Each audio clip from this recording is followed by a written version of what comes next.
Hello, I'm Dan from ACRV Rentals and Sales, and today we're going to be taking a look at this brand new 2022 Coachmen Apex Nano Model 208BHS. Just like always, I'll be giving you the whole walkthrough inside and out, so you'll be all set and prepared when you decide to rent from us. Now, we like to say for our customers that all of our RVs are 12.5 feet tall, so you're going to watch out for places like parking garages and drive-thrus, although most tunnels should be fine. Now, up in the front here, we have a few things. We have two standard 20-pound propane tanks. They're each going to last about a week before you'll have to refill them. And if you do have to refill them, truck stations and campsites will do it for you. These are going to be for things like your stove, your furnace, and your hot water, as well as your fridge when you're not plugged in. And behind that, we have what we call our house battery, which is for very minor electrical things like the lights, the awning, or the slide out.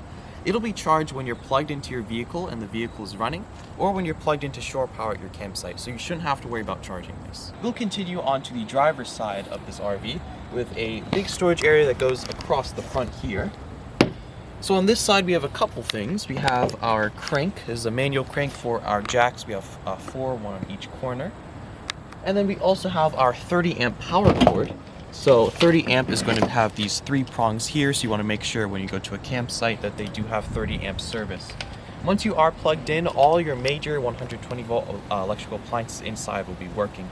That'll be your AC on the roof, it'll be your microwave, your TV, and all your power outlets. Next to that, we have our freshwater inlet. We will give you the hose for this, but this inlet is going to be to fill up the water tank on your trailer. So if you are, driving, you're boondocking, you're not plugged into a campsite, you want to take water off of your tank, of course, and this will be how you fill it up. Further along down here, we have two more inlets. We have our flush valve, which you will not have to worry about. It just helps us clean and sanitize the tanks for the next customer. But then we also have our city water inlet. So as opposed to the freshwater inlet, you will be using the same hose for both of these, but this will be when you're at your campsite. You want to take their water from their pump instead of taking it from your own tank. So you're just going to hook it up in here, put the other end in your pump, and you're all good to go. It'll bypass the tank and go straight into your pipes.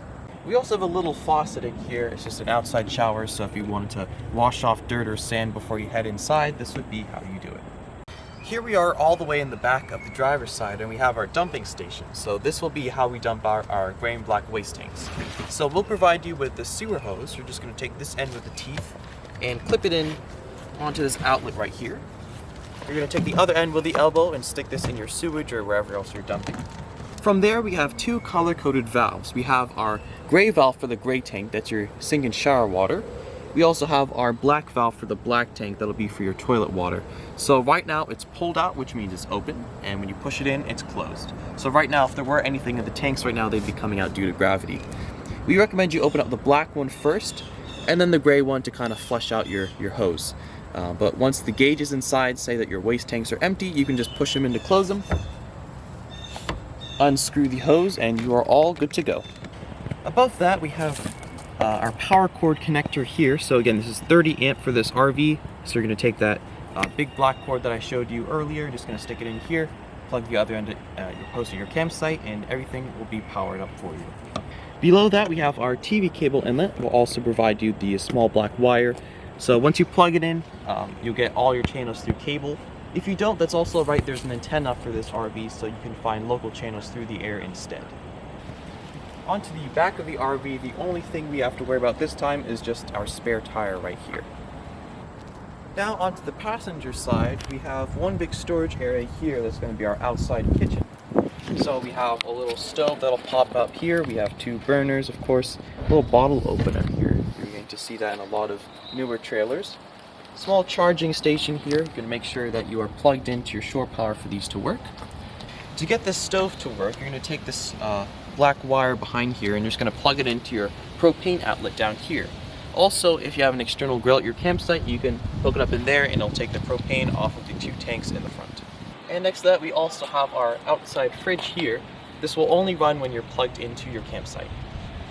Next up, we have a bunch of exhausts. So we have our hot water exhaust. You're going to hear a little flame go on in here once you turn it on inside. So expect it to be hot and don't put your hand there, of course. The same will go for our furnace exhaust here. We also have our refrigerator exhaust. So it's going to start leaking water here. It's just condensation, so there's nothing to worry about. We also have some additional standard wall outlets here. So again, you want to make sure that you're plugged into shore power for these to work. And in the front of the passenger side, we have the other end of that really long storage area. So we have all the hoses and cords that we'll give you in here. So we have the sewer hose that I already showed you. And in this bag, we have a few other things. We have our small black wire. This is our TV cable. We have our white hose here. This will be for your fresh and city water inlets. And we also have a 30 amp to 15 amp adapter you can plug onto the end of your power cord. The only difference this will make is you will not be able to run the AC on the roof with this kind of power. We also have yet another charging station here, and this light here will be for the LED strips in the front of the trailer. That concludes the outside portion of this walkthrough, so we're going to head inside here. You'll note that we have a detachable screen door here, so that'll just close and clip on like that. And when bringing down these steps, you want to make sure that your door is all the way out fully. You're just going to pull on this little latch here, and you can just slowly and carefully bring this down. At the entrance of the trailer, we have a few things. We have our fire extinguisher here for safety purposes. We also have a smoke detector up top here, and we also have a carbon monoxide and propane detector down there. To my left, we also have an audio system here. So this is your AM, FM radio, and you can also connect your phone with Bluetooth here if you'd like. Above my head here, we have our switch for the LED strip for the awning. That'll be outside. And then we also have our switch to extend and retract the awning. The awning goes out about 8 feet total for this, and it's only for shade, so if it gets windy or rainy, you should bring it back in immediately. And also above here we have our extension and retraction for the slide out. It is already fully out right now, but this is going to be for your dinette area, so you have a bunch more space in here. For the inside, we'll start in the back. So we have our 2 bunk beds here with privacy curtains. On the other side, we have our entrance to the bathroom here. Most things in here are intuitive, but there are a few things I'll point out. First of all, toilet paper is RV specific, so you want to go to the camping section at Walmart, or campsites will also sell this kind of RV marine dissolvable toilet paper. We'll also give you some bottles of solution for the toilet. This is just to freshen up the black tank, because sometimes the smell comes up directly from it. So in case that ever happens, you can just pour a bit of that down the toilet. We also have a standard shower and bath here. Speaking of which, the toilet has a little pedal here, so you just want to push on that down here to flush the toilet. You want to make sure that the water pump is on, and I'll get to that in just a moment. In the bathroom, we also have probably the most important part of the inside of the RV. We have our entire control panel here, so this will tell you everything you need to know about the inside and the outside. I'll start with this little rectangle here. This is the levels of all your tanks. So as I push down on each of these buttons, these lights will turn on from empty to full. So for example, if I hold down our gray button for our gray waste tank, you'll see that that is empty. Our black tank is empty. Our freshwater tank is full, and then we have how charged our house battery is. Below that here we have our switch for the water pump, so this is going to run on the house battery. Once you switch this on, you'll be able to draw water from your tanks. So if you are not plugged in at a campsite, you want to have this on, and if you are plugged into your campsite pump, you want to have this off. This here is our tank heater, so when you switch this on, this will heat up your waste tanks, but you only have to turn this on if you're traveling to a place where it's below freezing. And lastly, we have our water heater, so this will be how you heat up the water in your tank or if you're taking it from the pump. We can either heat it up with propane gas, so if I switch this on, it'll take up to 15 minutes to heat up your water, so just plan that much in advance. But if you are plugged in at your campsite, you can use 110 volt electricity instead, just to save some propane. Next to that, we have some cabinet space above and below here. And all the way down here we have our combined fuse box and circuit breaker box. We'll also give you some extra fuses for your rental. When you're plugged into shore power, you can also use your TV here. Again, you can either find channels through the antenna, or if you're plugged into cable, you can do that as well. We'll have our thermostat here. This is going to be for our furnace, which is going to run on both a bit of the house battery and a bit of your propane. Behind me, we have our kitchen. So I'll start with our fridge here. As I said, outside, the fridge is going to run on propane when you're not plugged in. But when you do plug in, the fridge will automatically go over to electricity. So no matter what, your fridge is going to stay on and your food will be kept cool your whole trip. We have our stove here with 2 burners. So all you want to do is just set these to light. You can hear the propane come out, and then you're just going to take a long lighter here.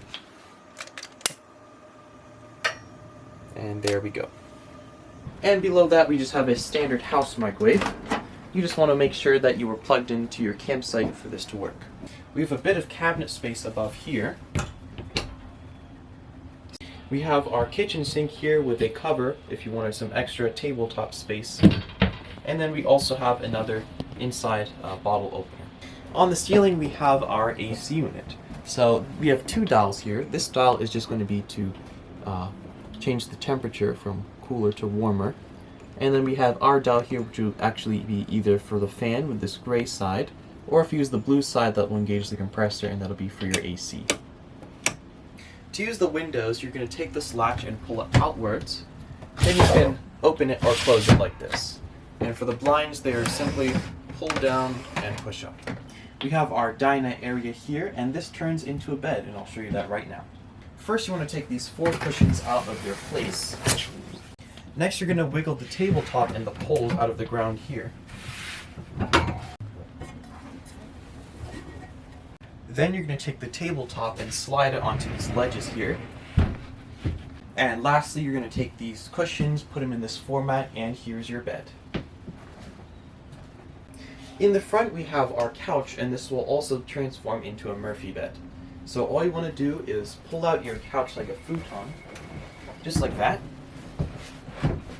And then you can take your mattress and just bring it forward like this. We have a privacy curtain that will go all the way across the front here. And we also have a bit of storage up and around. And these 2 cabinets on the side have a pole in here so you can hang your clothes.